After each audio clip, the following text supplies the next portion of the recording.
Berdasarkan data Global Entrepreneurship Index, Indonesia berada pada peringkat 71 dalam pertumbuhan ekonomi. Sedangkan menurut data Badan Pusat Statistika, pada tahun 2020 terdapat 129,137 ribu unit usaha perdagangan dengan memilih sekitar 39% merupakan lulusan sekolah menengah atas atau dari SMA dan sarjana sebanyak 28%. Lalu, bagaimana cara kita untuk naik ke peringkat atas? Dengan cara kita menumbuhkan pertumbuhan ekonomi pada Indonesia. Bagaimana caranya? Akan kita bahas hari ini. Assalamualaikum warahmatullahi wabarakatuh. Kenalkan, nama saya Wendy Sandi dari jurusan Teknik Industri Angkatan 2021. Di sini saya akan membahas mengenai bisnis dan marketing communication. Bisnis, apa itu bisnis? Bisnis merupakan sebuah kegiatan ekonomi yang melibatkan produksi, distribusi, dan penjualan barang atau jasa dengan tujuan untuk memperoleh keuntungan. Singkatnya, bisnis merupakan sebuah kegiatan jual beli yang pada end goals-nya kita bisa mendapat profit atau sebuah keuntungan. Nah, contoh macam-macam bisnis. Yang pertama ini ada bisnis food and beverage. Food and beverage ini terdapat pada makanan, seperti yang saya kasih contoh di sini. Ini ada gacuan dan bisu. Lalu selanjutnya ada jasa dan layanan. Jasa ini bisa berupa jasa cuci mobil, jasa cuci sepatu, dan lain-lain. Terus ada retail. Retail ini contohnya seperti warung Madura atau misal toko pakaian seperti Uniqlo. Lalu ada bisnis kesehatan seperti apotek dan rumah sakit. Nah, lalu bisnis seperti apakah yang dapat relevan dengan kondisi kita sebagai mahasiswa? Yang pertama, ini ada bisnis food and beverage. Kebanyakan dari mahasiswa itu mereka melakukan bisnis namun kekurangan modal. Nah, untuk mengatasinya adalah dengan cara mereka membuka sebuah bisnis dengan sifat pre-order, dengan cara kita melakukan pre-order terlebih dahulu. Setelah kita tahu siapa-siapa aja yang akan membeli, kita lalu membuat sebuah produknya. Dari situ kita tidak akan mengeluarkan modal yang banyak karena kita sudah tahu berapa keuntungan yang akan kita dapat. Lalu setelah itu ada jasa layanan. Nah, biasanya jasa dan layanan ini bersifat musiman. Contoh, ada jasa buket bunga. Jasa buket bunga biasanya dibutuhkan ketika para mahasiswa sedang ada kegiatan wisuda ataupun kegiatan sidang seminar skripsi. Nah, bagaimana cara membuat sebuah bisnis yang efektif? Kita mulai dari pertama itu kita membuat sebuah ide bisnis, visi misi dan tujuan. Lalu kita menentukan target market kita siapa. Lalu kita membuat sebuah bisnis model. Lalu setelah itu kita menentukan lokasi bisnis kita. Lalu kita menentukan sumber daya dan model. Setelah itu kita menentukan strategi pemasaran. Dan yang terakhir kita melakukan eksekusi. Oke, kita mulai dari membuat ide bisnis. Bagaimana cara kita membuat sebuah bisnis agar kita dapat mendapatkan ide atau sekiranya bisnis apa yang akan kita buka gitu. Nah, yang pertama ini kita bisa melakukan dengan cara meriset pasar. Jadi dari riset pasar ini kita harus memahami tren atau kebutuhan dan keinginan pelanggan yang sekiranya potensial atau menunjukkan sesuatu hal yang baru. Lalu yang kedua ini bisnis melalui passion dan hobi. Bisnis yang berhubungan dengan apa yang disukai dan apa yang dikuasai cenderung lebih mudah untuk dijalankan. Contohnya seperti bisnis cuci sepatu, bisnis jualan, dan lain-lainnya. Lalu selanjutnya ini ada bisnis yang bersifat franchise. Jadi bisnis bersifat franchise ini, salah satu keuntungan utama dari bisnis franchise ini adalah kita tidak usah memikirkan konsep, karena ibaratkan kita membeli konsep ke pelaku bisnis yang sudah besar gitu. Nah, namun di balik itu bisnis franchise ini memiliki kekurangan. Salah satunya adalah kita tidak bisa mengembangkan ide bisnis atau kita tidak bisa berinovasi atas bisnis yang kita jalankan. Nah, selanjutnya kita menentukan visi misi dan tujuan. Visi, singkatnya, visi merupakan sebuah goals yang akan dicapai dalam jangka panjang. Lalu misi merupakan sebuah wujud sebagai cita-cita yang memiliki jangka pendek. Dan misi ini untuk menunjang keberjalanannya visi. Lalu selanjutnya ada tujuan. Tujuan ini dapat diukur atau dapat kita pastikan hasil apakah yang akan kita inginkan tentang bisnis kita ke depannya.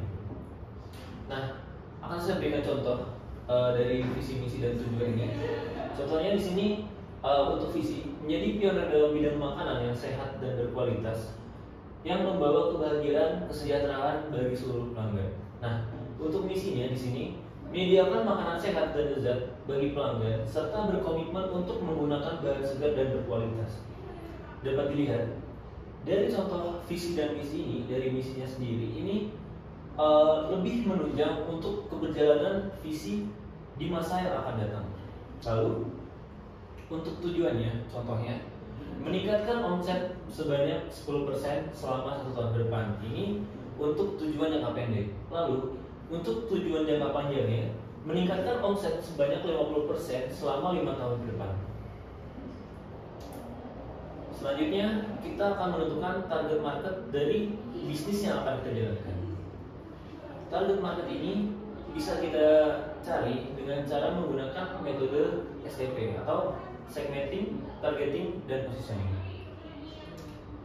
Oke, singkatnya agar lebih gampang untuk kita cerna, saya akan memberikan contoh di sini dari pengaplikasian metode STP tersebut.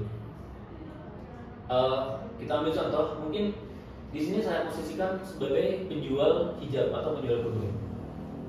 Yang pertama, kita akan menentukan segmentasi. Boleh dilihat, di sini terdapat 3 orang. Yang pertama, ada perempuan yang memakai hijab, lalu ada laki-laki, lalu ada perempuan yang tidak memakai hijab. Nah, dari bisnis jilbab tersebut, kita harus tahu dari segmentasi apa yang akan kita sasar.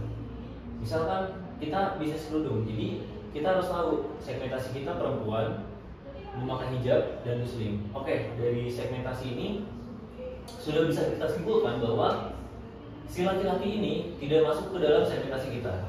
Nah, selanjutnya kita menentukan targeting atau kita memilih target segmen.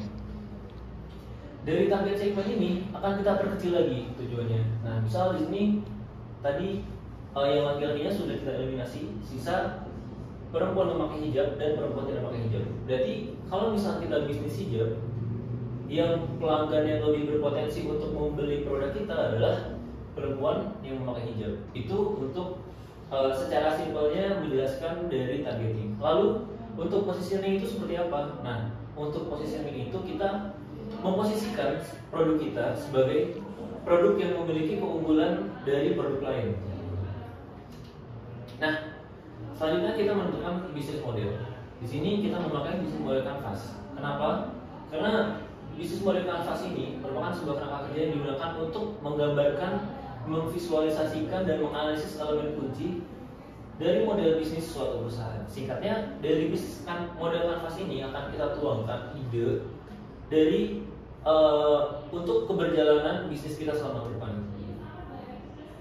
Nah, elemennya di sini ada target pasar atau customer segment, terus ada value proposition, terus ada channel, ada customer relationship, terus ada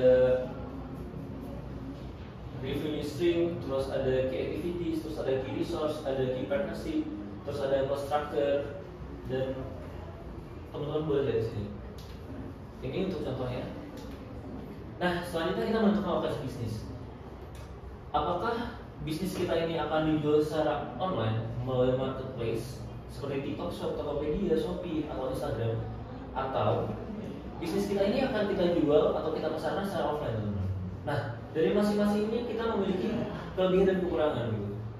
Untuk online ini kita bisa punya bisnis dengan modal seminimum mungkin. Nah, untuk offline kita bisa punya bisnis tapi kita harus melakukan modal yang lebih. Nah, selanjutnya ke struktur organisasi.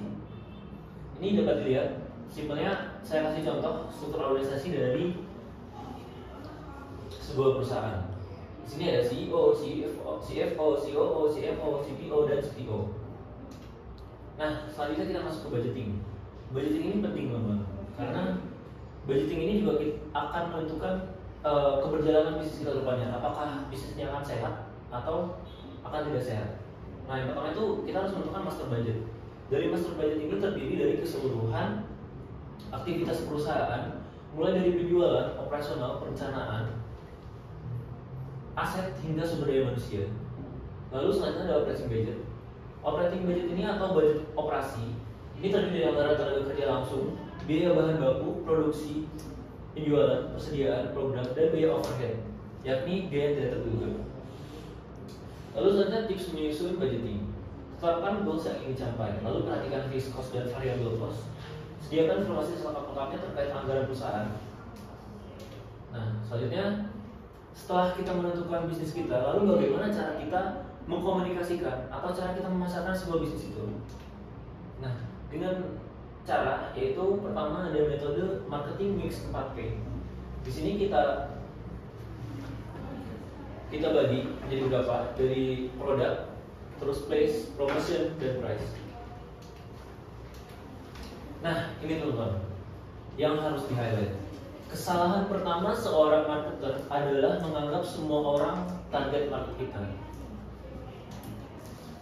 Nah, ini mungkin yang bisa jadi nilai plus ya teman-teman dalam kita memasarkan bisnis kita. Yang pertama ini ada unique selling point. Saya kasih contoh di sini Tesla. Tesla dia memiliki beberapa hal yang unik. Contohnya, dia mempunyai desain yang sangat modern dan futuristik. Terus juga dia memiliki teknologi yang sangat canggih, teman-teman. Terus contoh yang kedua ini ada Apple. Nah, Apple ini dia memiliki desain yang sangat khas, teman-teman. Lalu dia mempunyai sistem operasi sendiri yaitu iOS. Nah, bisa kita lihat di sini saya kasih contoh marketing konvensional. Di sini yang pertama ada marketing konvensional berupa banner yang biasa ada di jalan raya dan ada brosur. Nah, ini terlalu umum teman-teman dan sulit buat diukur. Jadi kita tidak tahu apakah ini sudah sesuai dengan target kita atau belum. Nah, ini merupakan sebuah teknik marketing yang sekarang sudah marak dan efisien, yaitu melalui digital marketing. Nah, melalui digital marketing ini target demografi itu dapat diatur, lalu hasilnya dapat diukur, tidak memakan banyak cost, teman. Lalu jangkauan target audiens luas dari Sabang sampai Merauke, lebih interaktif, dan nilai plusnya kita tidak punya toko tapi bisa jualan. Mungkin sekian yang dapat saya sampaikan. Semoga bermanfaat dan berguna. Terima kasih. Wassalamualaikum warahmatullahi wabarakatuh.